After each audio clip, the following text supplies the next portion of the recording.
ओम नमः शिवाय। हरिओम श्री श्रीमन नारायण। मैं टिम्मी टिम्मी ब्लॉग में आपका एक बारी फिर से स्वागत अभिनंदन करता हूं और सावन के पवित्र महीने की आपको शुभकामनाएं देता हूं। आज बहुत बड़ी एकादशी है, 3 मास में एक बारी आती है। इसको पद्मनी एकादशी कहते हैं और आज मैं इसके बारे में बताऊंगा। और इसको पुरुषोत्तमी एकादशी भी कहा जाता है। ये भगवान श्री हरिनारायण की इसमें भक्तों पूजा होती है। यह एकादशी जो है इसे कमला एकादशी या पुरुषोत्तमी एकादशी भी कहा जाता है। ये एकादशी मल मास या अधिक मास में आती है।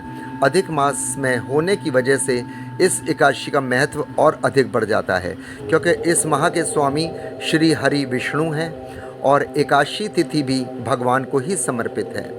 ऐसे में पद्मनी एकादशी का व्रत रखकर पूजा करने से दुगने फल की प्राप्ति होती है।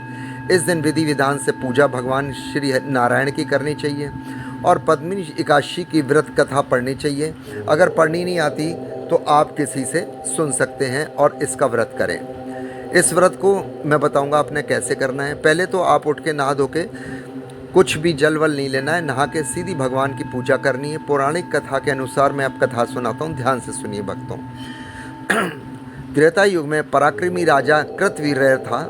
राजा की कई रानियाँ थीं, लेकिन फिर भी उसकी कोई संतान नहीं थी। संतान की प्राप्ति की कामना से राजा ने अपनी रानियों के साथ बहुत कठोर तपस्या की, परंतु कोई फल की प्राप्ति नहीं हुई। ऐसे में राजा की एक रानी जिनका नाम पद्मनी था, उन्होंने माता अनसुईया से इसका उपाय पूछा। तब माता ने उन्हें राजा सहित मल मास में शुक्ल पक्षी एकादशी का व्रत करने के लिए कहा। माता अनसुईया ने रानी पद्मनी से कहा कि मल मास की हर 3 साल में, माफ़ी चाहता हूँ, हर 3 साल में एक बार आता है और ये मल मास की शुक्ल पक्ष की पद्मनी एकादशी को जागरण करके व्रत रखने से मनोकामना जल्द पूरी हो जाती है और भगवान विष्णु प्रसन्न होकर आपको संतान देते हैं, धन देते हैं, जो भी आपको चाहिए। फिर जब मल मास आया तो रानी ने पद्मनी एकादशी का व्रत रखा। दिन में कुछ भी नहीं खाया, रात को रात्रि में जागरण किया। रानी पद्मनी के इस व्रत से प्रसन्न होकर श्री हरि विष्णु ने रानी को पुत्र प्राप्ति का आशीर्वाद दिया। भगवान विष्णु के आशीर्वाद से रानी गर्भवती हुई और 9 महीने के बाद उसने एक पुत्र को जन्म दिया। वह पुत्र काफ़ी बलवान और पराक्रमी था। तीनों लोकों में उसका पराक्रम और परचम लहरा रहा था। ऐसे में पद्मनी एकादशी का व्रत करने से संतान की प्राप्ति होती है और अंत में व्यक्ति वैकुंठ को प्राप्त होता है। ये तो रही कथा जो मैंने आपको सुनाई। अब इसमें आप दिन में पानी, जल, चाय, दूध कुछ भी ले सकते हैं और अन्यथा कुछ ना लें। शाम को आप फलहार से ही व्रत खोलें। बहुत से लोग मीठे से खोल लेते हैं, हलवे से, लेकिन आप फल से ही व्रत खोलें एक दिन।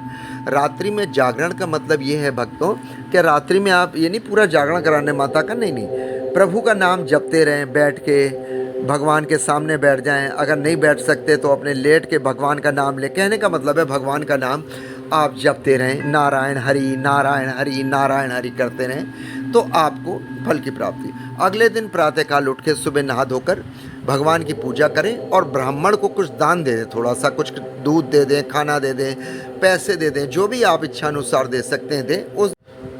उस दिन आप तुलसा जी में जल ना चढ़ाएं। एकादशी के दूसरे दिन तुलसा जी में जल नहीं चढ़ाते हैं।